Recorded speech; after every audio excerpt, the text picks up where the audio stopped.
ఈరోజు రెండు పార్టీలని ఓ పక్క బీఆర్ఎస్ మళ్ళీ ఇంకొక టీఆర్ఎస్ పార్టీ అంట. టీఆర్ఎస్ అయినా తెలంగాణ రాక్షస పార్టీయా? రక్షణ సేన. తెలంగాణ రక్షణ సేన కాదని తెలంగాణ రాక్షస సేన పార్టీ అని వాళ్ళు ముందుకు ఉన్నప్పుడు నేను ఒకటే అడుగుతున్నాను తెలంగాణ ప్రజలు కానీ జడ్జం చేసుకున్న ప్రజలకి, ఈ కొత్త పార్టీ దేనికి? మీ నాయన 10 ఏళ్లు సీఎంగా ఉన్నప్పుడు 10 ఏళ్లు దోచుకుంటుంది కదా, మళ్ళీ ఆ రోజు ఎందుకు కొట్లాడలేదు? ఆ రోజు కాళేశ్వరంలో దోచుకుంటారని చెప్పి ఎందుకు మాట్లాడలేదు?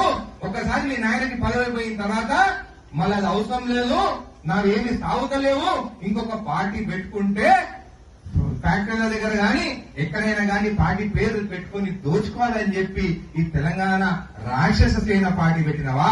అంటే ఆ పార్టీలో జాయిన్ అయిన వాళ్ళు అందరూ రాక్షసులు, దోచుకునే దానికే ఈ తెలంగాణ రాక్షస సేన ఆ పార్టీ ఆమె కూతురు పెట్టిన. ఒకటే అడుగుతున్నాను, ఒక తండ్రి పిల్లలు పుట్టినప్పుడు చదివిస్తాడు, పెళ్లిళ్ళు చేస్తాడు, వాళ్ళకి ఏం కావాలని చూసుకున్న తండ్రి పైనే కుట్లాడుతున్నాం అంటే రేపు ప్రజలకి ఆ పార్టీ ఏమి న్యాయం చేస్తుందని చెప్పి కూడా నేను అడుగుతున్నాను. అంటే ఈ టీఆర్ఎస్ గాని బీఆర్ఎస్ గాని కేవలం దోచుకునే దానికి పార్టీలు పెట్టింది తప్ప ఏ ఒక్క ప్రజల కోసం న్యాయం చేయాలి గాని పేద ప్రజలకి న్యాయం చేయాలనే పార్టీలు కావని చెప్పి కూడా తెలియజేస్తాను.